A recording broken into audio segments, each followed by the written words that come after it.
I was kneeling in the mud, fighting to save my vines from an early frost, when a $300 champagne cork hit me in the shoulder. I looked up to see my sister, Bella, standing on my terrace, wearing a white gown, laughing with her fiancé's billionaire parents. She pointed at me and said, "Don't worry about the gardener. She's just a hired hand we keep around out of pity." She didn't realize that the hired hand she just insulted owns the deed to the entire estate. She also didn't know I was supposed to be in Paris right now, but I came home early. She thought she had pulled off the perfect crime. I was about to turn her dream engagement party into a crime scene investigation. To understand why I was kneeling in the mud in the middle of a Friday afternoon instead of sitting in a cafe in Paris, I have to talk about the biggest obsession of my life: Aldridge Estate and Winery. I am Catherine Aldridge, 34 years old, owner and operator of one of Napa Valley's most respected boutique vineyards. Behind my back, the staff calls me the Ice Queen. I've earned it. I don't smile much. I don't do small talk. I show up at dawn and leave after dark. I inspect every vine personally, taste every barrel, approve every label. Some people think I'm cold. I think I'm careful. There's a difference. 2 weeks ago, I had scheduled a business trip to Paris, meetings with French distributors, tours of Bordeaux vineyards, the kind of networking that keeps a small operation like mine competitive. I'd blocked out the calendar, briefed the staff, packed my bags. Everything was arranged. Then the weather forecast changed. An unusual cold front was sweeping down from Canada, bringing with it the threat of an early frost that could annihilate my entire $1 million Merlot harvest. The grapes were at that delicate stage, ripe enough to pick, but not yet picked. One night of freezing temperatures would turn them to mush. I didn't hesitate. I canceled Paris at the last minute, rebooked my flight home, and drove straight from the airport to the North Vineyard, wearing the first work clothes I could grab from my mudroom. Heavy waterproof coveralls, rubber boots that came up to my knees, a wool cap pulled down over my ears. The ground was already cold, the mud thick and clinging. I directed the crew as they rolled out the wind machines and set up the irrigation sprinklers for frost protection. My knees sank into the wet earth as I checked the soil temperature with my bare hands, calculating how many hours we had before the freeze hit. That's when I heard the engines. At first, I thought it was a delivery truck that had gotten lost, but when I looked up from the vine rows, I saw a convoy of luxury limousines winding up the long driveway toward the main villa. Black cars, polished to a mirror shine, moving in a stately procession like a funeral for someone very rich and very important. I stood up, mud dripping from my coveralls, confusion turning quickly to alarm. The estate schedule was supposed to be completely empty during my absence. We'd closed the tasting room for deep cleaning. The event staff had the week off. There shouldn't be anyone here except the skeleton maintenance crew. I started walking toward the villa, my boots squelching with every step. From the North Vineyard, it's about a quarter mile to the main house, a beautiful stone mansion that my great-grandfather built in 1921, all arched windows and ivy-covered walls. As I got closer, I could hear music, laughter, the clink of glasses. A party. Someone was throwing a party in my house. I approached from the side, staying low behind the hedgerows that bordered the formal gardens. When I reached the stone terrace that overlooks the valley, I finally saw them. The terrace was full of people. Maybe 40 guests, all dressed in cocktail attire, holding champagne flutes and mingling under the late afternoon sun. Waiters in black vests circulated with silver trays. A string quartet played something classical and expensive-sounding near the fountain. And there, at the center of it all, wearing a white designer gown that probably cost more than my monthly payroll, was my sister, Bella. She was 27, 7 years younger than me, and we couldn't have been more different. Where I was practical and blunt, she was charming and manipulative. Where I worked 16-hour days to keep the vineyard profitable, she'd spent the last decade bouncing between failed acting gigs and rich boyfriends. Our parents had always favored her, their beautiful, vivacious baby girl who could do no wrong. I hadn't spoken to Bella in 6 months.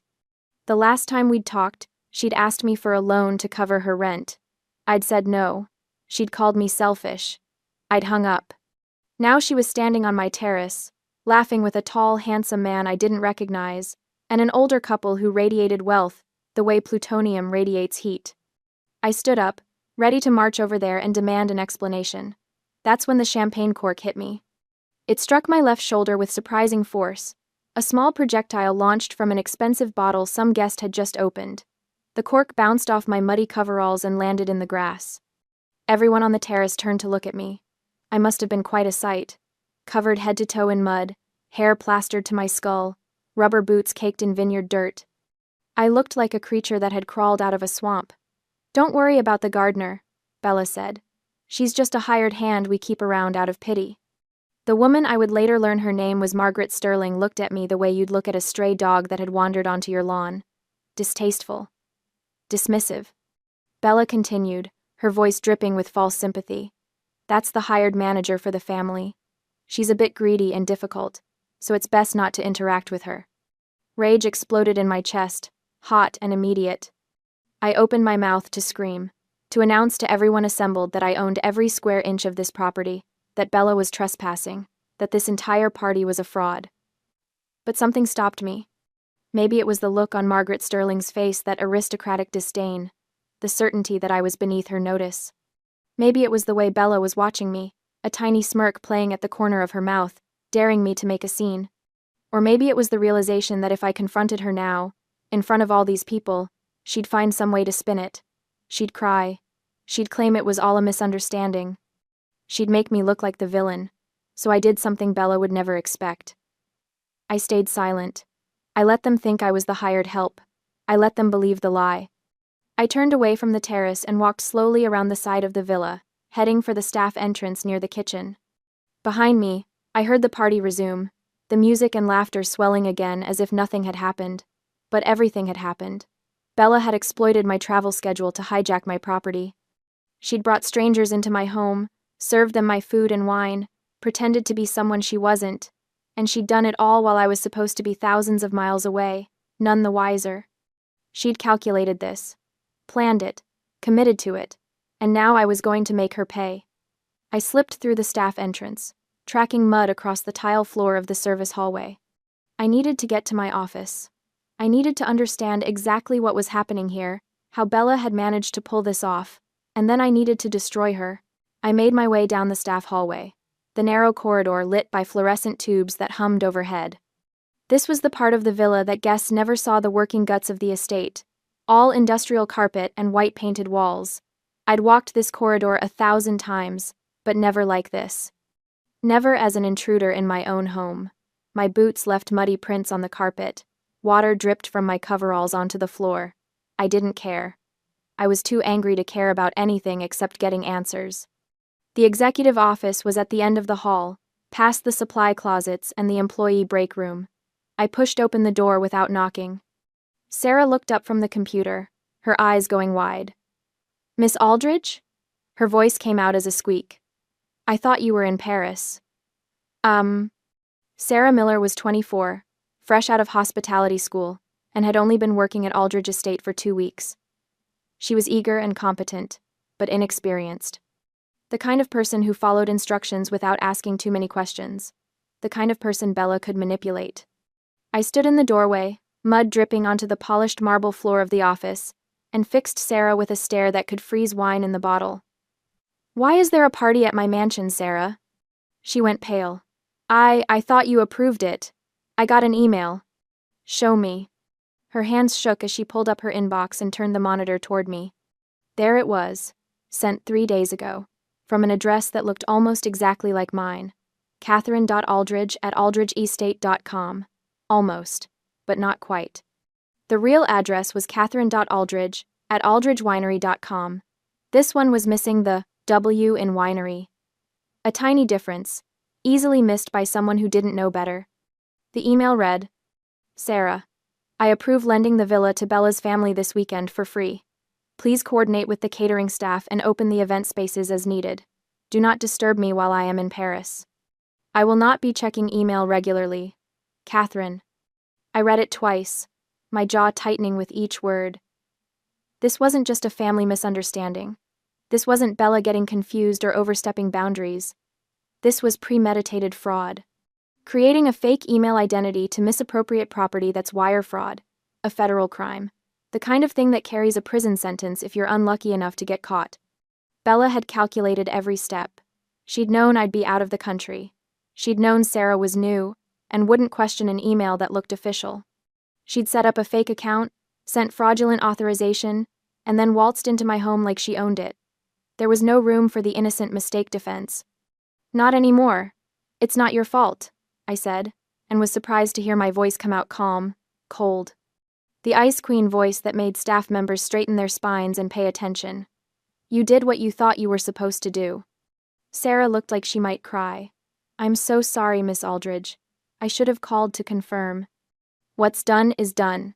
I moved to the desk, tracking mud across the expensive carpet, and picked up the clipboard that held the service request forms. Show me everything they ordered. Sarah handed over the papers with trembling hands. I scanned the list, and my blood pressure spiked with every line item. Kobe, beef tenderloin, $3,200. White truffles, $1,800. Lobster tail, $2,400. A custom 7-tier cake from San Francisco, $1,500. Vintage champagne, cases of it, $8,000. Floral arrangements, $6,000. The string quartet, $4,500. Valet parking service, $2,000. And there, at the bottom of the second page, the item that made my hands clench into fists. Special request. Open vintage wine cellar. Guest selection permitted. The vintage cellar. The locked room in the basement where I kept my most valuable bottles, wines from my grandfather's era, rare vintages that I'd been collecting and aging for years. Some of those bottles were worth $5,000 apiece, and Bella had given strangers permission to drink them. I did the math in my head. The total bill for this party was $85,400. $85,400. For an afternoon of pretending to be someone she wasn't. Sarah, I said quietly, from this moment on, you only listen to me. Do you understand? She nodded frantically. Yes, Miss Aldridge. Stay in this office. Don't go outside. Don't talk to anyone. If Bella comes looking for you, you're in the restroom. Got it? Yes, ma'am. I turned to leave, then spotted something on the edge of Sarah's desk.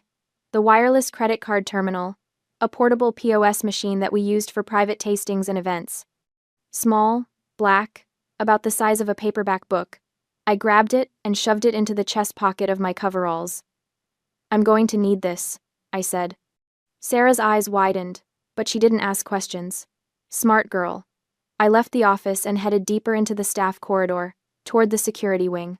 My boots squelched with every step. The mud on my coveralls had started to dry in places, forming a stiff, uncomfortable crust against my skin. I didn't care. I wanted to stay dirty.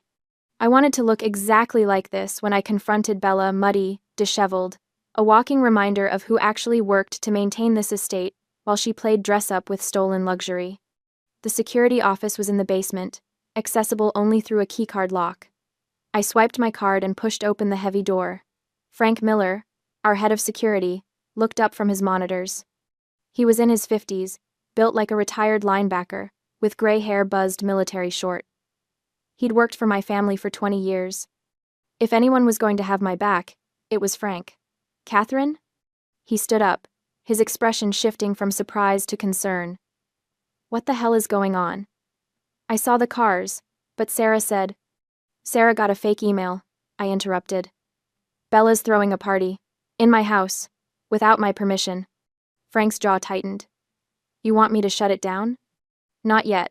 I moved to the monitor wall, where 12 screens showed different views of the estate. I found the one that displayed the main dining room and terrace. First, I want to see exactly what we're dealing with. I pulled up a chair, mud and all, and sat down to watch my sister's party unfold on camera. The tech room was cramped and utilitarian, all concrete walls and humming equipment. It smelled like electronics and old coffee. The fluorescent lights overhead flickered occasionally, casting everything in a harsh, unflattering glow.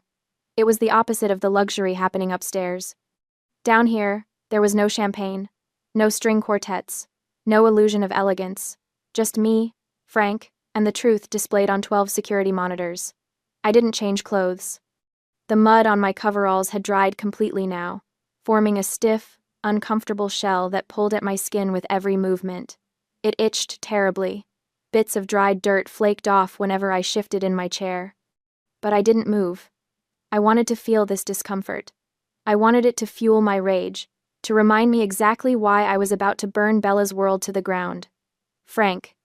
I said, my eyes fixed on the monitors. Lock down all exits. No one in, no one out. He picked up his radio without hesitation. Copy that. I'll alert the gate staff. On the main screen, I watched the party unfold in real time. Bella was holding court in the grand ballroom now, surrounded by guests who hung on her every word. The tall man beside her, her fiancé, I assumed had his arm around her waist. He was handsome in that generic, privileged way. Strong jaw, expensive haircut, the kind of casual confidence that comes from never having to worry about money. Preston Sterling, according to the guest list Sarah had shown me, heir to a pharmaceutical fortune, net worth in the billions. The kind of catch that would make Bella's dreams come true, a lifetime of luxury, without having to work for any of it. The older couple stood nearby. Margaret Sterling, the silver-haired woman in pearls who'd looked at me like I was dirt, literally, and a man I assumed was Preston's father, equally polished and aristocratic. Frank adjusted the audio feed, and suddenly I could hear them. Absolutely stunning property, Margaret was saying, her voice crisp and cultured. How long has it been in your family, Bella, dear? Bella's laugh was musical, practiced. Oh, generations. My great-grandfather built the main house in the 20s. The vineyard has been ours ever since. Lies. All of it lies. And the management? Margaret continued. You mentioned a hired administrator? Catherine. Yes. Bella's tone shifted, becoming dismissive. She's competent enough, I suppose, but she can be difficult. Very territorial about the day-to-day operations. My parents keep her on out of loyalty to her family. They've worked here for decades, but honestly, she's a bit grasping. My fingernails dug into the arms of the chair. Preston spoke up for the first time, his voice smooth and pleasant. Will that be a problem after the wedding? I thought you said we could use this place as a vacation home. Oh, it won't be a problem. Bella's smile was radiant on the monitor. I told you, our grandparents left this estate to my parents. Catherine is just hired help. After the wedding, we can make whatever staffing changes we want. We could even convert part of the vineyard into a golf course if we wanted to. A golf course! Margaret clapped her hands. What a marvelous idea! I felt Frank tense beside me. Boss, he said quietly. She just committed fraud on camera. We have her dead to rights. Want me to call the sheriff? I watched Bella on the screen, saw her throw her head back and laugh at something Preston said. She looked so happy, so confident. She genuinely believed she'd gotten away with it. Not yet, I said. Frank frowned. Why not? Because right now, she can claim it was all a misunderstanding, a miscommunication between family members. I pointed at the monitor, where a waiter was approaching Bella with a question. But if she opens those wine bottles, if she drinks my property without permission, then it's not intent anymore. It's a completed crime. You want to let her finish the party? I want irrefutable proof. I reached into my pocket and felt the weight of the POS machine. I want her to rack up every penny of that bill. I want her to stand in front of those Sterling family billions and play pretend until she can't take it back. Understanding dawned on Frank's face. And then you walk in. And then I walk in. He nodded slowly. All right. I'll keep the team on standby. But Catherine, he hesitated. What? She's your sister. She called me hired help, I said flatly. She told strangers I was greedy and difficult. She tried to steal my life. I turned back to the monitors. She stopped being my sister the moment she sent that fake email. Frank didn't argue. He just nodded and picked up his phone. I'll have the sheriff's hotline ready. When you give the word, I can report grand larceny. Grand larceny. In California, that meant theft of property valued over $10,000. It was a felony. Years in prison, if convicted. The wine cellar alone would push the total past that threshold. On the monitor, I watched as a waiter approached with a bottle dark glass, old label. Even from the grainy security footage, I recognized it. Vintage 1998 Cabernet, one of my grandfather's bottles, worth $5,000.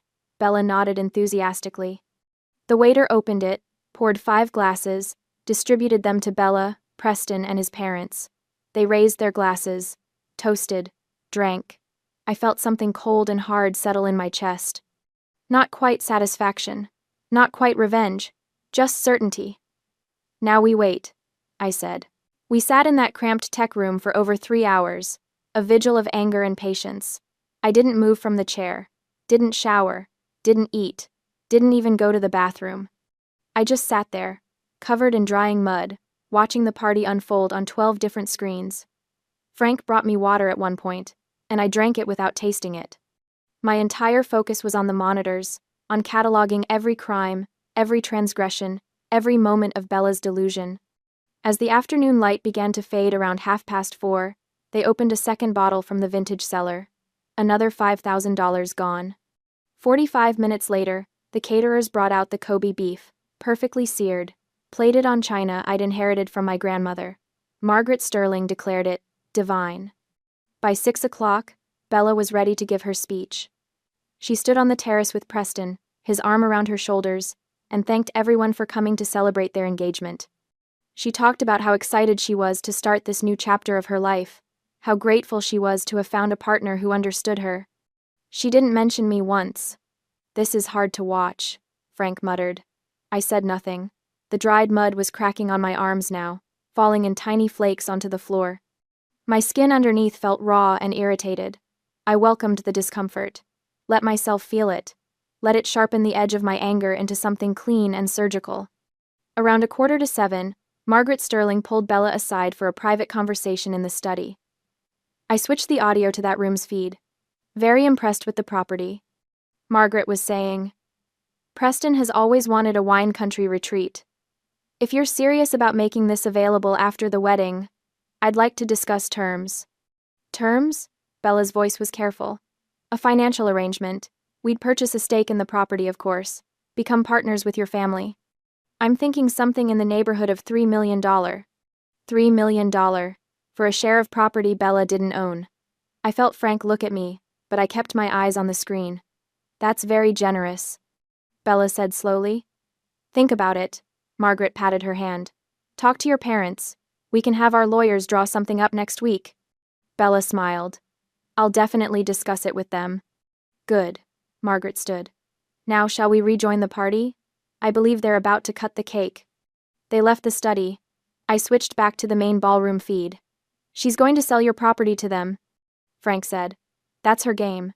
Use the engagement to gain their trust, then broker a fake real estate deal." "I know. We should stop this now, before it goes any further." "Not yet." He slammed his hand on the desk. "Catherine, this isn't just about the party anymore.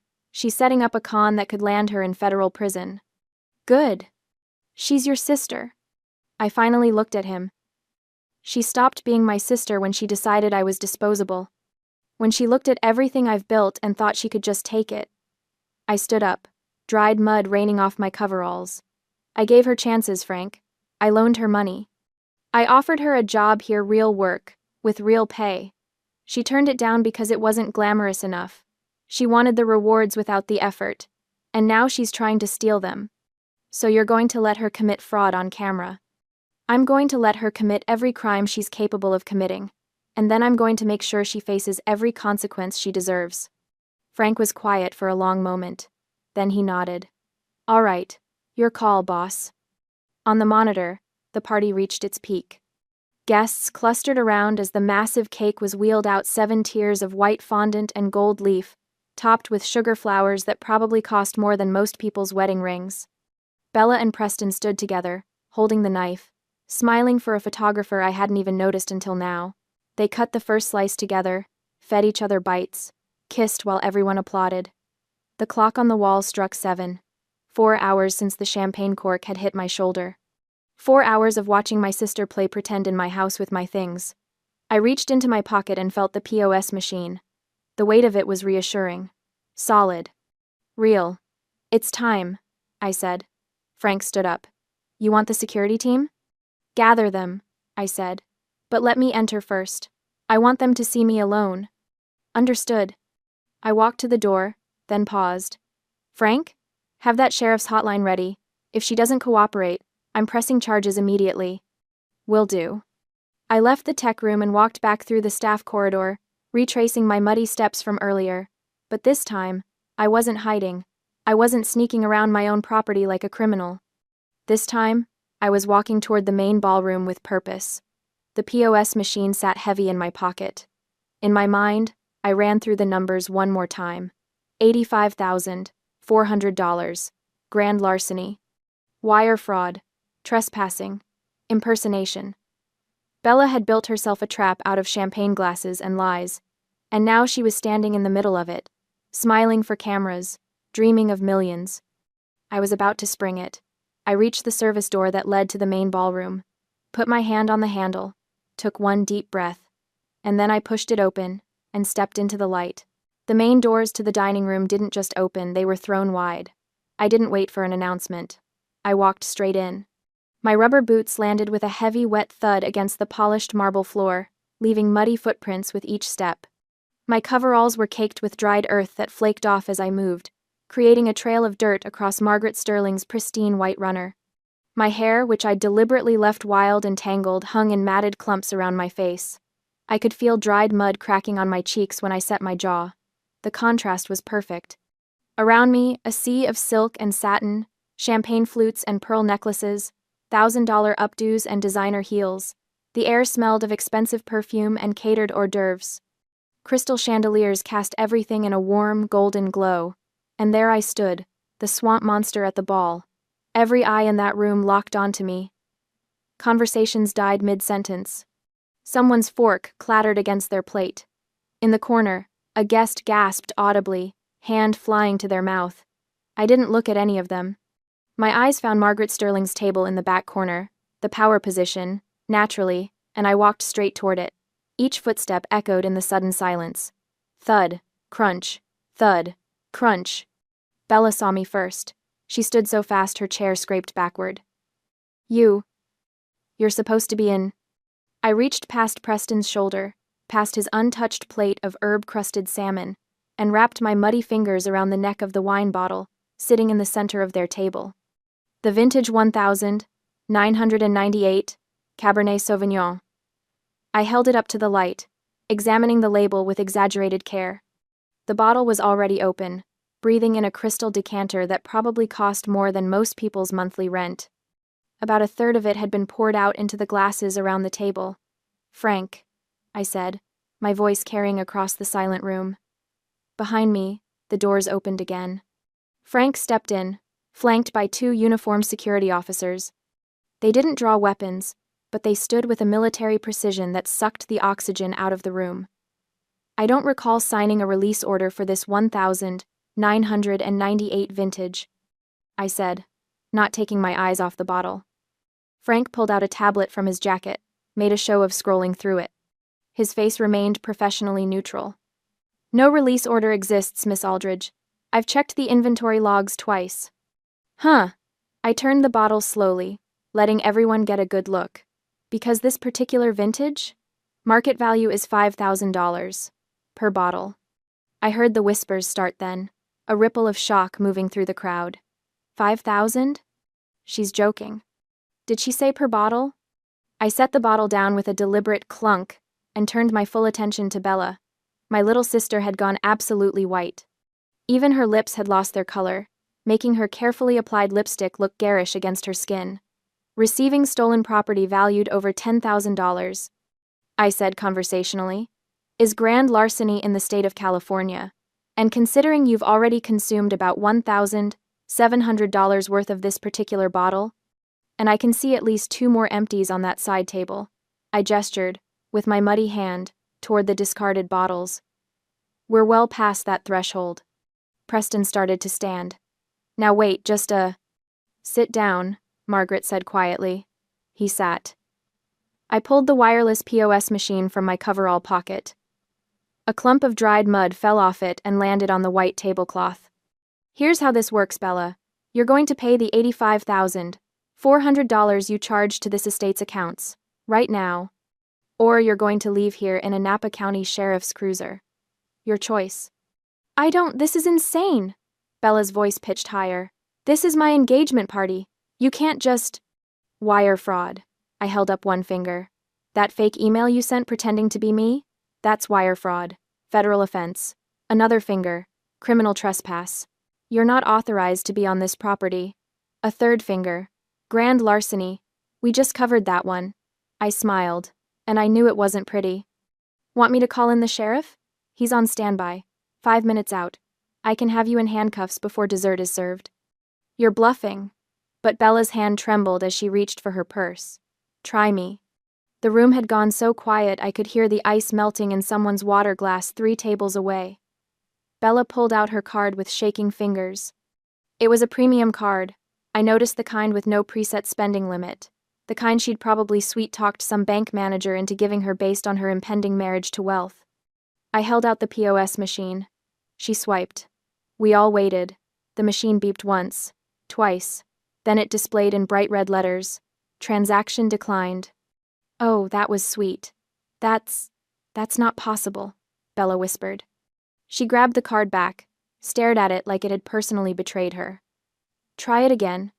I didn't move. The machine works fine. You want to try another card?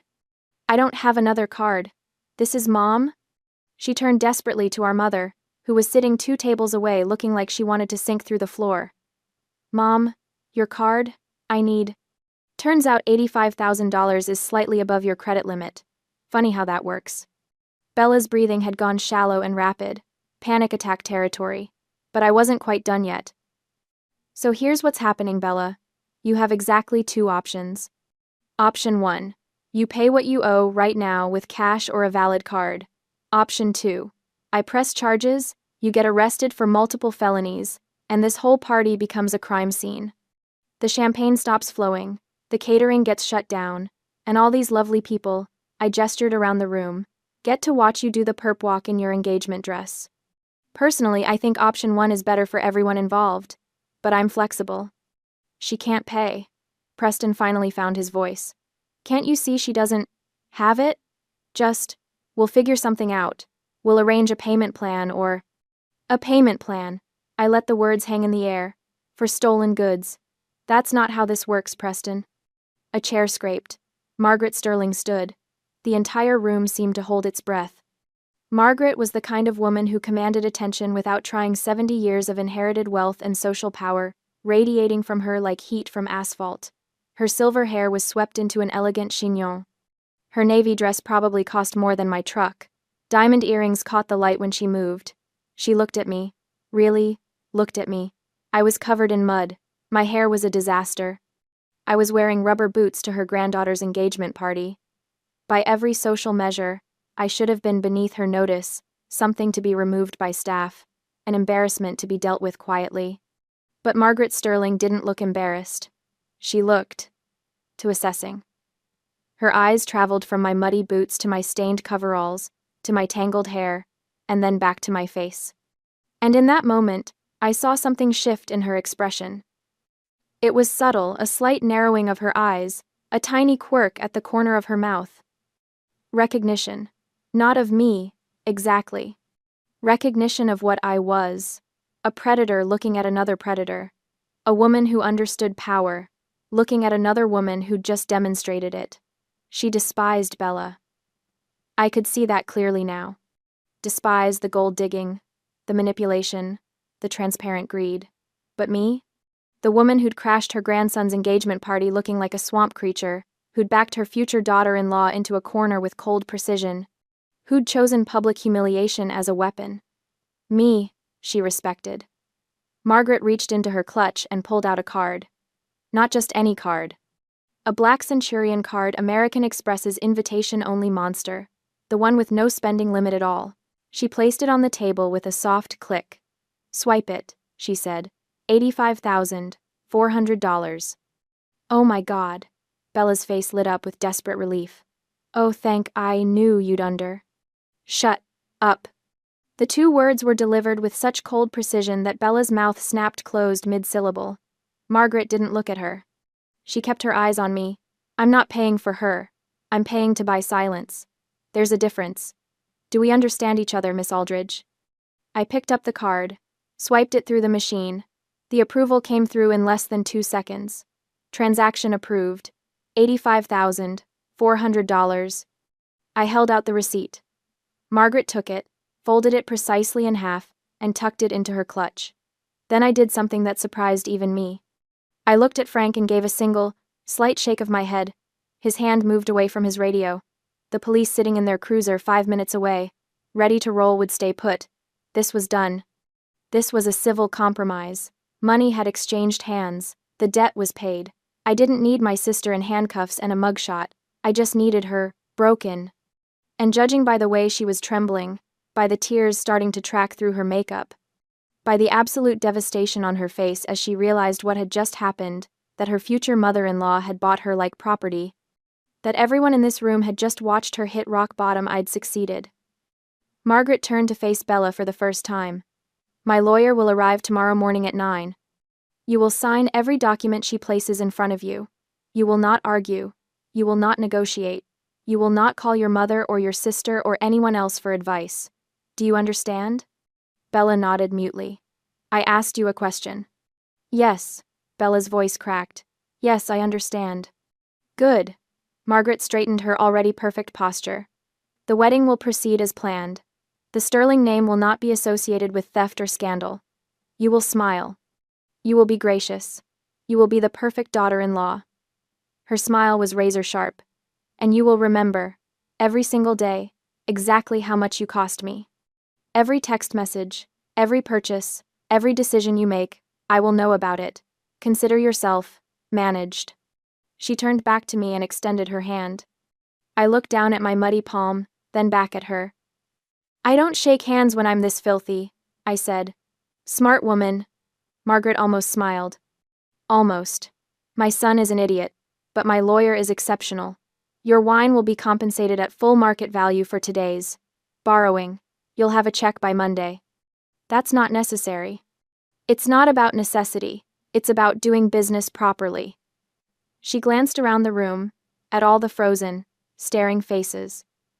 I suggest everyone return to their dinners. The evening's entertainment has concluded. Like someone had flipped a switch, the room came back to life. Conversations resumed louder than before, buzzing with gossip. The string quartet started playing again. Forks clinked against plates. I looked at Bella one last time. She'd sunk into her chair, her hands covering her face, her shoulders shaking with silent sobs. Preston sat next to her, useless as ever, patting her back with all the effectiveness of a wet paper towel. I scanned the room for my parents. They were standing near the buffet table, frozen. My mother's face was red with fury. My father looked pale. They saw me looking and started to move toward me, my mother's mouth already opening to launch into some lecture about family and forgiveness and how could I do this. Frank, I said quietly, escort Mr. and Mrs. Aldridge off the property. They're no longer welcome at the estate. You can't, my mother started as she got within earshot. I can. I did. Goodbye. Frank moved between us like a wall. Two of his team materialized beside him. My parents had the good sense not to argue, not here, not now, not in front of Margaret Sterling and half of Napa Valley's social elite. I turned and walked back toward the doors, my muddy boots making that heavy, satisfying thud with every step.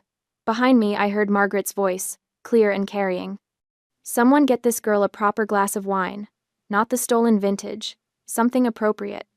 I smiled as I pushed through the doors into the cool night air. The mud on my clothes wasn't dirt. It was a medal of honor. And I'd just won the war. 6 months later, I am standing in the middle of the North Vineyard, and the world is heavy with fruit. The Merlot grapes hang in thick clusters from the vines, their dark purple skin nearly black in the late afternoon sun. I reach out and cup one cluster in my palm, feeling the weight of it, the firmness. Perfect. Another week and we'll start the harvest. Thanks to my decision to come back early that Friday to prioritize the vines over a fake Paris trip, we saved the entire crop. The irrigation system that needed emergency adjustment, the pest situation that required immediate intervention, the weather pattern that would have been catastrophic if left unmanaged for another 3 days, all handled. All saved. The financial damage from that decision? About $800 in lost deposits for the Paris hotel, and a few hundred more for the canceled first-class ticket. The financial gain? This harvest alone will generate close to $500,000 in revenue once bottled and distributed. I'm pretty good at math. That's a favorable exchange rate. A breeze moves through the vineyard, rustling the leaves, carrying the sweet, sharp smell of ripening grapes. My boots clean this time, practical work boots instead of the rubber monstrosities from that night crunch on the gravel path between rows. The sun is warm on my shoulders. The sky is that particular shade of California blue that makes you understand why people pay millions for property here. My phone buzzes. I pull it out and see a text from Frank. Sterling wedding photos hit the social media today. Thought you might want to know. I don't need to look at them. I already know exactly what they show. The wedding went ahead as planned, of course, after the engagement party disaster, with all the pomp and circumstance Margaret Sterling could arrange. Bella got her fairy tale venue, her designer dress, her 5-tier cake, her string quartet and rose petals, and everything she'd ever dreamed of. She also got her prison sentence. Because Bella is now Mrs. Preston Sterling, living in the Sterling family compound, and she might as well be wearing an ankle monitor. Margaret's lawyer, who is indeed exceptional, had drawn up an airtight postnuptial agreement that essentially made Bella a very well-dressed employee. Every purchase over $500 requires pre-approval. Every text message, every phone call, every lunch with friends monitored and managed. She has a clothing allowance, a personal spending account with strict limits, and absolutely zero financial autonomy. She got exactly what she wanted: wealth, status, the Sterling name. She just had to trade her freedom for it. My mother calls me cruel for allowing it. She sent me 17 text messages in the past month alone, each one a variation on the same theme. How can you let Margaret treat your sister like this? How can you stand by and watch Bella suffer? Don't you have any compassion? Any family loyalty? I delete them all without responding. Because here's what my mother doesn't understand, what she's never understood. I didn't do anything to Bella. Bella made her choices. She chose to steal. She chose to lie. She chose to commit wire fraud and trespass and grand larceny. She chose to try to manipulate and con her way into wealth. All I did was refuse to be her victim.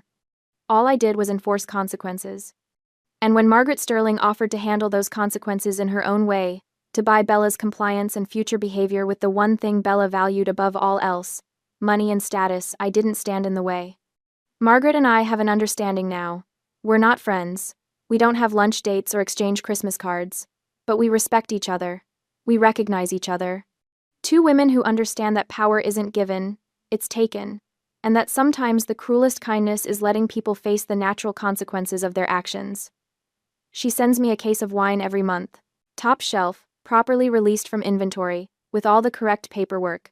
I send her quarterly updates on the vineyard's performance, and occasionally consult on her own wine investments. It's a good arrangement. My parents, on the other hand, are permanently banned from the Aldridge estate. They haven't contested it. After the engagement party, after being escorted off the property by security, they seemed to finally understand that their enabling days were over. No more emergency loans for Bella. No more guilt-tripping me into bailing her out. No more family dinners, where I'm expected to just forgive and forget, and pretend everything is fine. They made their choice. They chose Bella. They chose to support her theft and lies right up until the moment it became publicly undeniable. So I chose me, and the vineyard, and a future without parasites. Sarah, incidentally, quit 2 weeks after the incident. She sent me a resignation email that was 3 paragraphs of apologies and 1 paragraph of notice. Apparently, the guilt of being manipulated into corporate fraud even unknowingly was too much for her. She's working at a tourist winery now, giving tastings and selling souvenir corkscrews. It suits her better. I walk to the end of the vineyard row and look back toward the main villa. The sun is starting to sink lower, painting everything in shades of gold and amber. The building looks almost ethereal in this light, all elegant stone and curved archways, generations of family history wrapped in ivy and weathered grace. It's mine. Fully, completely, without question. No more emergency loans being siphoned off to support someone else's delusions. No more inventory mysteriously disappearing for family events. No more having to choose between being a good sister and being a good business owner. I chose business. Turned out that was the right call. My phone buzzes again. This time it's a message from my vineyard manager. Harvest crew confirmed for next week. Looking good, boss. I smile and type back a quick confirmation. Then I walk back to the villa, stopping at the tasting room on the way. I select a bottle from the reserve collection, not the 1998 vintage, something newer but equally good, and pour myself a glass. The wine is the color of rubies in the fading light, complex and rich with notes of blackberry and oak. I take it outside to the terrace, where I can watch the sun finish setting over my vines. The mud on my body that night wasn't humiliation. It wasn't the mark of someone who'd been degraded or brought low. It was armor. It was a statement. It was proof that I'd prioritized what mattered: the vines, the harvest, the real work over appearances and social performance. And when I walked into that dining room looking like a swamp monster, I wasn't the one who should have been embarrassed. They were. Bella and Preston and all those people in their designer clothes, drinking stolen wine, celebrating fraud. They were the embarrassment. They were the ones trafficking in lies and theft and empty status. I was just the woman who'd been working, who'd been doing something real and valuable and productive while they played dress-up and pretended their world mattered. I sip my wine and watch the stars start to appear in the darkening sky. Worth it? That's the question my mother keeps asking. Was it worth destroying your relationship with your sister? Worth tearing the family apart? Worth being so cold, so cruel, so unforgiving? Here's my answer. Look at my vineyard. Look at my harvest. Look at my business thriving and growing and succeeding. Look at me standing here, debt-free, parasite-free, free. Yeah, it was worth it. So here's where I turn it over to you guys, because I genuinely want to know what you think. My sister got her dream wedding, her wealthy husband, her place in Napa Valley society. She got everything she said she wanted. The fact that it came with strings attached, okay, more like chains attached, isn't my fault. She made her choices. My mother says I'm cruel. She says I should have handled it privately, should have changed into a nice dress, should have confronted Bella quietly without humiliating her in front of 100 guests. She says letting Margaret enslave Bella over money makes me just as bad as the people I claim to despise. But here's my question for you. Option A. Did I go too far? Should I have cleaned up, put on something presentable, and handled the whole situation behind closed doors? Would that have been the right thing to do? Option B. Or was the muddy entrance the perfect power move? Was walking in there looking like I'd just crawled out of a swamp, showing everyone exactly where I'd been and what I'd been doing while they played their social games, the only way to make the point? Let me know in the comments. Would you have called the cops and pressed charges? Would you have taken Margaret's money and walked away? Or would you have done something completely different? I read every single one of them. And trust me, after 6 months of my mother's guilt trips, I could use some outside perspective. Because from where I'm standing in my vineyard, with my wine, watching my harvest ripen under a California sunset, I think I made exactly the right call. But maybe that's just me. What do you think?